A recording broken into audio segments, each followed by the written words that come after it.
മുള്ളരിങ്ങാട് ജനവാസ മേഖലയിൽ കാട്ടാനശല്യം മൂലം പൊറുതിമുട്ടി പ്രദേശവാസികൾ. കുരുന്നുകൾ പഠിക്കുന്ന LKG UKG സ്കൂളിലും കാട്ടാനകളുടെ സ്ഥിരം സാന്നിധ്യം ഉണ്ടാകുന്നതോടെ ആശങ്കയിലാണ് ജനങ്ങൾ. നിരവധി പരാതികൾ വനംവകുപ്പിനോട് ഉന്നയിച്ചിട്ടും നടപടി ഉണ്ടാകാത്ത സാഹചര്യത്തിൽ മുള്ളരിങ്ങാട് റേഞ്ച് ഓഫീസിലേക്ക് നാട്ടുകാരുടെ നേതൃത്വത്തിൽ സമരം സംഘടിപ്പിച്ചു. കഴിഞ്ഞ കുറെ നാളുകളായി മുള്ളരിങ്ങാട് ജനവാസ മേഖലയിൽ കാട്ടാനശല്യം മൂലം നാട്ടുകാർ ദുരിതത്തിലായിരിക്കുകയാണ്. രാത്രിയും പകലും വ്യത്യാസമില്ലാതെ കാട്ടാനക്കൂട്ടം റോഡിൽ ഇറങ്ങുന്നതോടെ ആളുകൾക്ക് പുറത്തിറങ്ങാൻ കഴിയാത്ത സാഹചര്യമാണ് നിലവിലുള്ളത്. പലപ്പോഴും ജോലി കഴിഞ്ഞ ആളുകൾ റോഡിലൂടെ ഇരുചക്ര വാഹനങ്ങളിൽ എത്തുമ്പോൾ കാട്ടാനകളുടെ സാന്നിധ്യം മൂലം നിരവധി അപകടങ്ങളും പതിവാവുകയാണ്. നമ്മുടെ ഇപ്പോൾ ഈ നാട്ടിലെന്ന് പറഞ്ഞാൽ വിദ്യാഭ്യാസത്തിനാണെങ്കിൽ തന്നെ 10ാം ക്ലാസ് കഴിഞ്ഞാലും കുട്ടികൾക്കൊക്കെ പുറത്തു പോയി പഠിക്കണം. ഇതിനൊന്നുമുള്ള സൗകര്യങ്ങളില്ല. ഈ വന്യമൃഗങ്ങളുടെ ശല്യം ഞങ്ങൾക്കൊരു ഭയങ്കര ഭീഷണിയായി. ഞങ്ങൾക്കിവിടെ ജീവിക്കാൻ നിർവാഹമില്ലാത്തൊരവസ്ഥയിലേക്കാണ് ഞങ്ങൾ കടന്നു പോയിക്കൊണ്ടിരിക്കുന്നത്.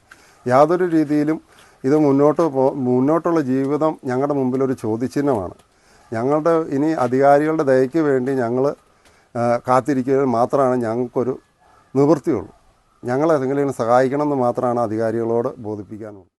കൂടാതെ മേരിമാത സ്കൂളിലെ LKG UKG സ്കൂളിൽ പഠിക്കുന്ന 56ഓളം കുരുന്നുകൾക്കും അപകട ഭീഷണി ഉയർത്തിയാണ് കാട്ടാനക്കൂട്ടം സ്കൂളിലേക്ക് എത്തുന്നത്. വൈകുന്നേരത്തോടെ എത്തുന്ന കാട്ടാനക്കൂട്ടം സ്കൂളിലെ പിൻവശത്തുള്ള മതിൽ പൊളിച്ച് അകത്തു കയറി വ്യാപക കൃഷിനാശമാണ് ഉണ്ടാക്കുന്നത്. മതിൽ തകർത്തതിനും കൃഷിനാശം സംഭവിച്ചതിനും നഷ്ടപരിഹാരത്തിനായി അപേക്ഷ നൽകിയിട്ടും നാളുകളായി യാതൊരു നടപടിയും ഉണ്ടായിട്ടില്ല എന്ന് സ്കൂൾ സുപ്പീരിയർ സിസ്റ്റർ അനുപമ പറഞ്ഞു.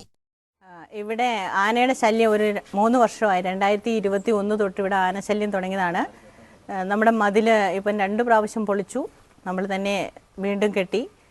കാരണം ഇവിടെ LKG UKG കുഞ്ഞുങ്ങൾ പഠിക്കുന്ന ഒരു സ്കൂളാണ്. അതിന് പുറകിൽ വരെയാണ് ആന വന്നത്. ഈ കോമ്പൗണ്ടിനകത്തും കയറിയിട്ടുണ്ട്. അപ്പോൾ അവർക്ക് അവരുടെ ജീവന് നമ്മൾ വില കൊടുക്കേണ്ടത് കൊണ്ട് സുരക്ഷിതത്വത്തിന് വേണ്ടിയാണ് നമ്മൾ മതിൽ കെട്ടിയത്. ഒപ്പം കൃഷിനാശം വന്നിട്ടുണ്ട്. ഇവിടെ DFO സാറ് വന്നിരുന്നു. സാറ് പറഞ്ഞത് അപേക്ഷ കൊടുക്കാൻ പറഞ്ഞു നഷ്ടപരിഹാരത്തിന്. പക്ഷേ അപേക്ഷ 2 പ്രാവശ്യം കൊടുത്തെങ്കിലും നഷ്ടപരിഹാരം ഒന്നും ലഭിച്ചിട്ടില്ല.